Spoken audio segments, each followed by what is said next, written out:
Hello, everyone. Before I start, I wanted to ask several questions. How many of you have microservices architecture in your app? Okay. How many of you use SPA application where front-end and back-end just separate system which communicate through API? Okay. And how many of you have some external system like notification, logistics, or trading tool as a business domain dependency? Okay. So for all of you, this talk will have a lot of sense. For others, don't be upset. I think the use cases from this talk could be applied to any distributed systems, and sooner or later you'll face them. And I want to start with introducing myself. I came to you from Russia, from a city called St. Petersburg, where I lived with my dog and the drum kit, and I don't know which I love more. And this year, I actually changed my lifestyle and I started to travel a lot. And actually, I visited a lot of events, meetups, conferences this year in different countries because I believe in open source solutions and I couldn't imagine creating a good one without talking to people, discussing the ideas and solutions that I create because I want to know how I could help others. And today I'm here because I'm working in a company called Evil Merchants, and at Evil Merchants we help our customer to build their business at warp speed. And our approach for that is creating, using, and contributing to open source. And the project that I'm working on is called eBay for Business, or eBay Mag, which is a tool for eBay sellers to improve their selling experience in other countries. And actually we focus also on logistics. For logistic solutions for them. And the interesting thing about the eBay Mag is that it's entirely built on API integrations. So almost any action of our user ends up with changes in external systems, which we don't have direct access. So for example, let me tell you a story about eBay bug. So at some point, eBay decided to send us address with no values inside. So the response from eBay was fully compliant with schema, but it contained no information about address where we have to ship the parcel. And of course, we were not able to react to that quickly, and we have to somehow fix it fast. And actually, during the whole life cycle of our project, we had more and more situations where actually external systems introduced bugs in our application. So at some point, our application became so unstable that we were not able to actually produce features, and we decided to stop and think how we actually could improve our stack to, I don't know, somehow handle the situation. So the approach that helped us called contracts approach. I'm not talking about gem, I'm talking about general approach. And when we're talking about contracts, we have to keep in mind three things: preconditions, postconditions, and invariants. And how to apply them. So actually, we could separate our system into any functional blocks, and we apply them, those preconditions, to input, the postcondition to the output, and invariants to state. It's just some simple validations. And if those validations is OK, that means that we could proceed as usual. But if something goes wrong, if some of those validations fails, we prevent the propagation of the error and somehow try to fall back our system to emergency mode when this error or this behavior doesn't affect our system. So how it works with our integrations. So on the high level, when eBay starts to send us some confusing data, we just have a notification about it in monitoring, and then we switch our application to the fallback mode.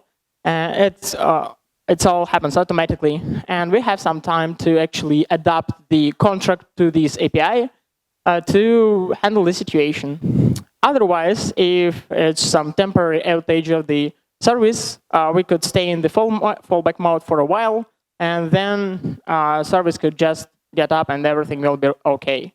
And we try to introduce contracts to every significant API integration we have in our application. To get better understanding how we created our solution, how we came up with ideas, I want to tell you a story of evolution. how we learn to first control input and output for our API dependencies, then how we learn to control the state, and finally, how we found good design for that solution. And actually, in eBay Mag, I'm leading the logistic development branch, so all my examples would be from logistics. And the whole logistics branch started with integration with DHL.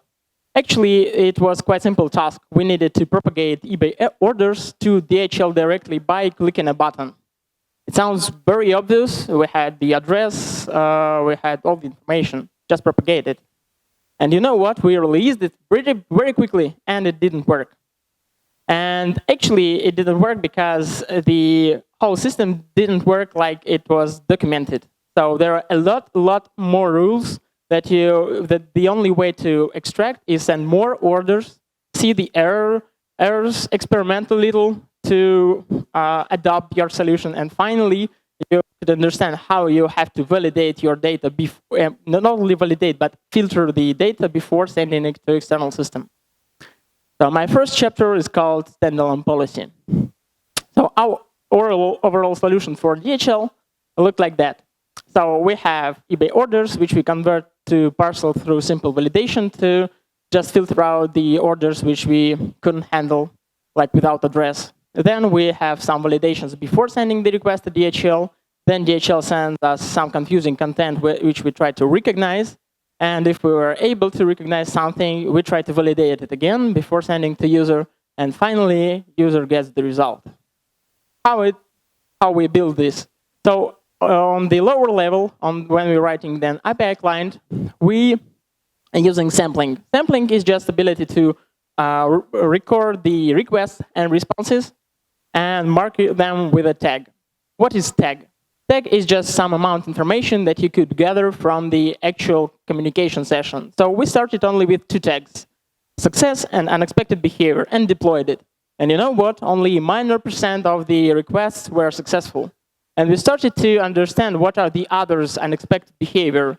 We had a lot of tags here, and actually each means a particular error that DHL could return. And we started to digging into those requests and responses that we recorded, and finally extracted the knowledge. So where we put the knowledge that we extracted? The policy object. Policy object is just a simple abstraction over validation. Oh, one remark. You could skip all this code because I will describe it, and later I'll share the presentation and you could dig deeper. So in overall, policy is just a library which creates a service object that accepts some arguments. Then it has simple DSL to define which method to use to validate, and each method tries to add something to errors list of this service object. If errors list empty, that means that arguments are valid. That's pretty much it. So all the knowledge that we extracted from this experiment on production, we put into policy objects. Then, if first part of the policy objects passed, we are able to actually map the data to send some requests. So mapper is just service object which turns, for example, active record model into XML request for particular endpoint. So here we could see the mapper for tariff request in DHL. Quite simple. It's working with dry initializer. Who actually used dry initializer here or know about it? Oh, not much. OK. Anyway, so after all, as you could remember from talk yesterday, we have a service object which we call, for example, in the controller. And after, if the call was successful, it returns true. Otherwise, it returns false. And we have errors from the policy object which we could show to our user. In overall, our solution worked. So we were able to create stable API integration for DHL. And we use 3 tools. Dry initializer to have unified service object pattern, Trump policy to hold the validations, and finally API sampling as a tool to extract data from production integration. But at some point, our sellers came to us and said, you know, actually in Russia, there are a lot of orders that we have to send through Russian post. And the difference here is that we couldn't afford to make it with a button because there are thousands and thousands of those orders. So we have to automate the process. And the difference is that we have to run several mutations to external system in a row, which means that the only way to run that safe is to run the transactions. But how we could run transactions with the systems which we don't have access, only API. So yeah, for that there are Sagas. Sagas is just fancy name for distributed transactions. There are different approaches to implement them. We use orchestration, which means that we don't need to actually modify the code of the services which we communicate. And the documentation said that we have to wrap each mutation in a command pattern. It's like active record migration with up and down methods. Then we have to chain those commands, run them, this chain, and finally, if something goes wrong, we just reverse the order and run the undo. So for our logistics integrations, it looked like that. So we have some Saga Orchestrator to manage all this stuff, which will, as input, receive a parcel, and the output would be also a parcel, but in one of two states, either initial one, both in our system and external, and or it could be a parcel which successfully registered in Russian post. And here represented is a chain, which on success we just have one order of the calls. During the failure, we're running something that is called compensation. So the difference here from transactions is that we have to figure out how to actually modify state to previous one. So that means that if we register a parcel at some point in Russian post, we have to, for example, remove this, and that's it. So it sounds quite simple. Why didn't implement it, even in a library, maybe? So I said to my colleagues, let's implement that. And finally, we were able to figure out a solution. It took us, I think, more than a year to find the solution that works. And it's tightly coupled to our architecture, how we actually process the data. But I don't give up. And I think that I will be able to extract it to a gem someday.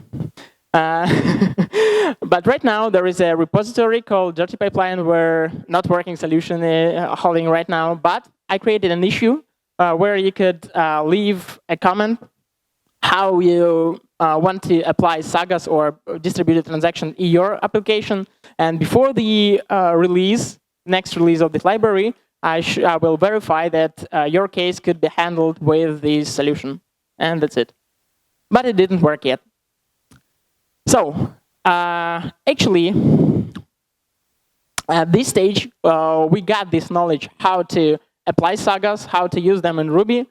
And soon I think that we'll be able to share it as a library. So our next stage was to actually implement another carrier integration. It was integration with UPS, which actually on the higher level looks pretty similar to DHL. But the problem was that we were not able to reuse any line of code from DHL integration. You saw the code, you know, it's messy. And I started to thinking how actually I could implement it or refactor it in other way to, you know, reuse code and make the solution overall more elegant.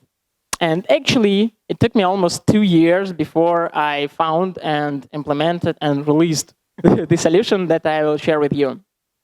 So the most interesting part is that one of my colleagues, smart colleagues, suggested me to actually dig into functional programming.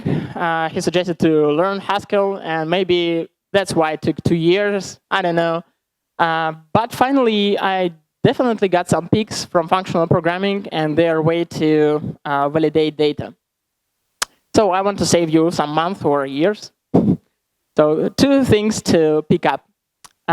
Composition and error processing. So first thing, for composition in functional programming, there is a thing called algebraic data types. So it may sound complicated, but actually math tells us that we could define algebra on anything, even on pizzas, if we'll define two operations, product and the sum.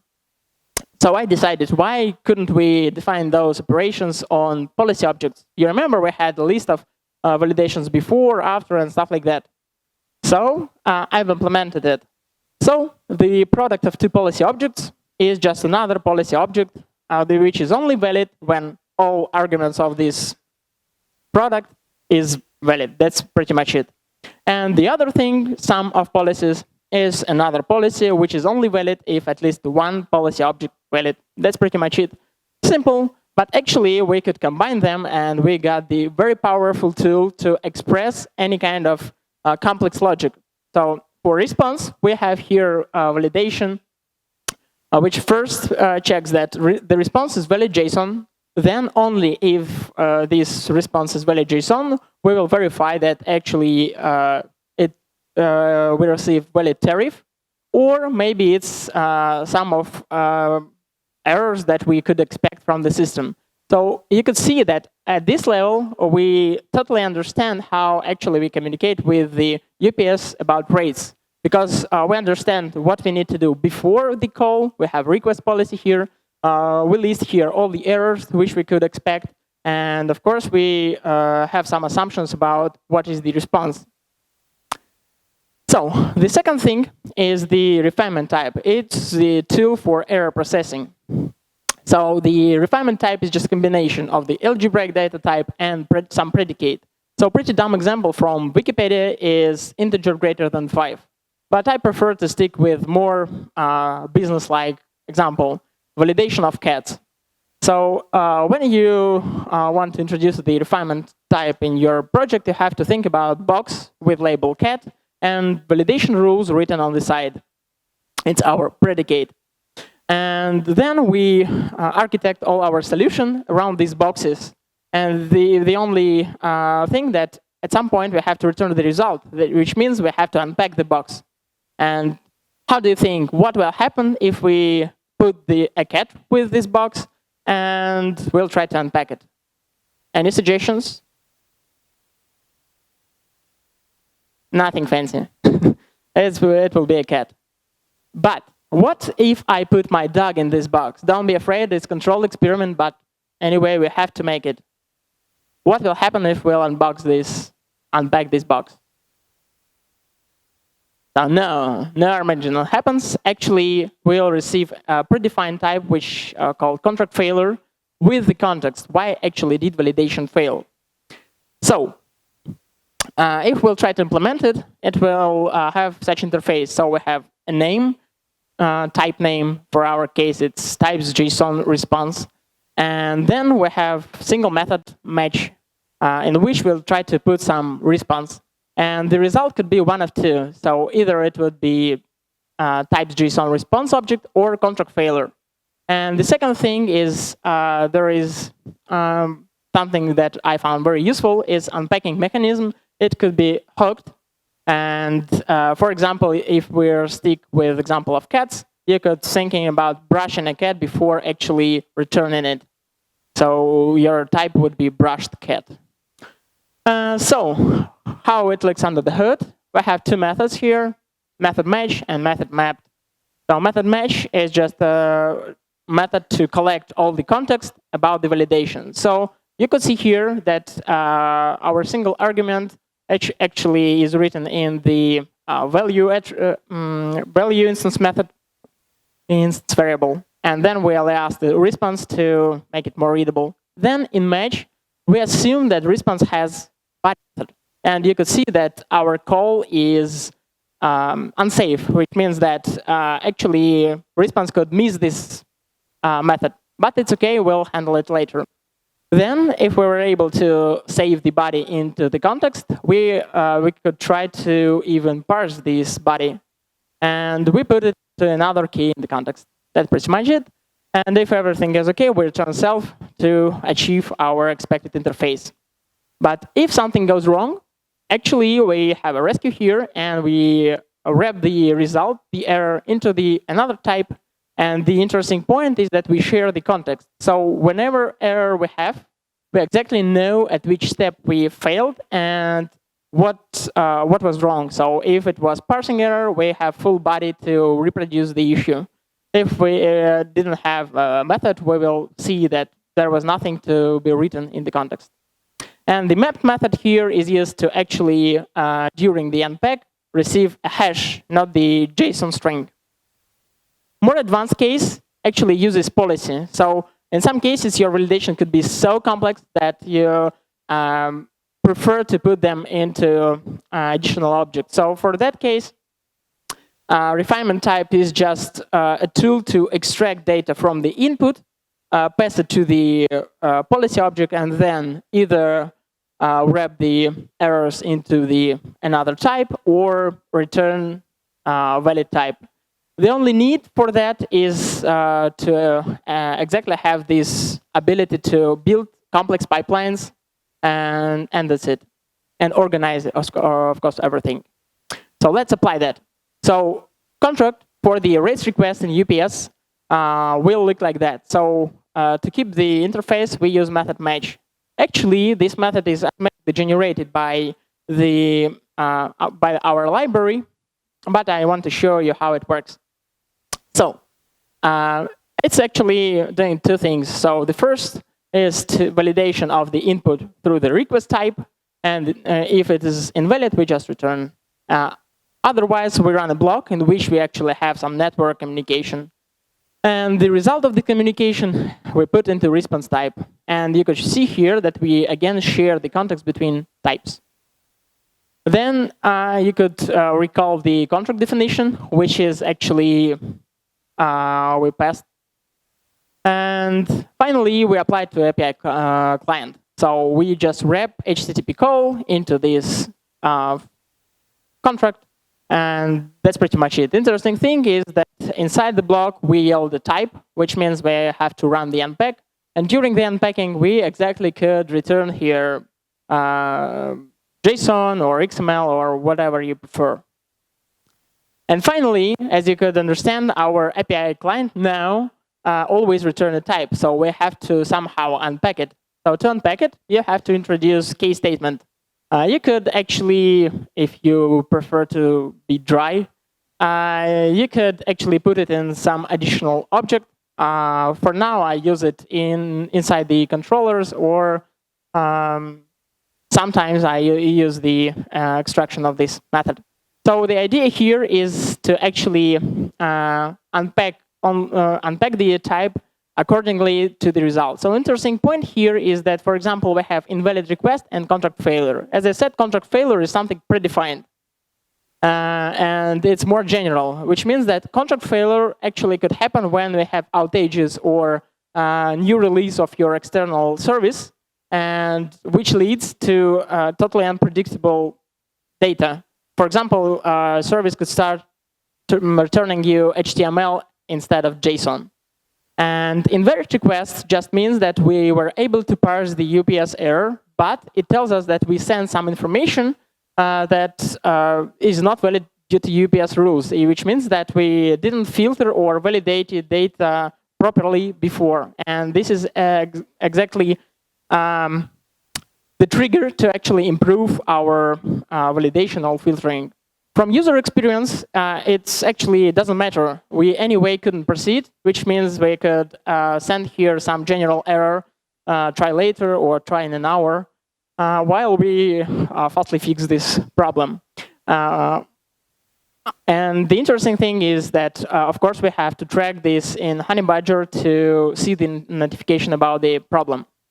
And that's pretty much it for the usage. The only thing that I missed is ability to monitor what types you have and what data actually passing between systems. And for that, we have a little instrumentation framework for this contract. So here is an example of just metrics. So we count the number of the contract matches per type which we have, and with a marker valid or invalid. So we use it in Grafana. It looks like that. And the second instrument that we use is called sniffer instrument. It's for recording particular response and request. Again, instead of tags, we could just use types. That's pretty much it. So we don't need to introduce anything more.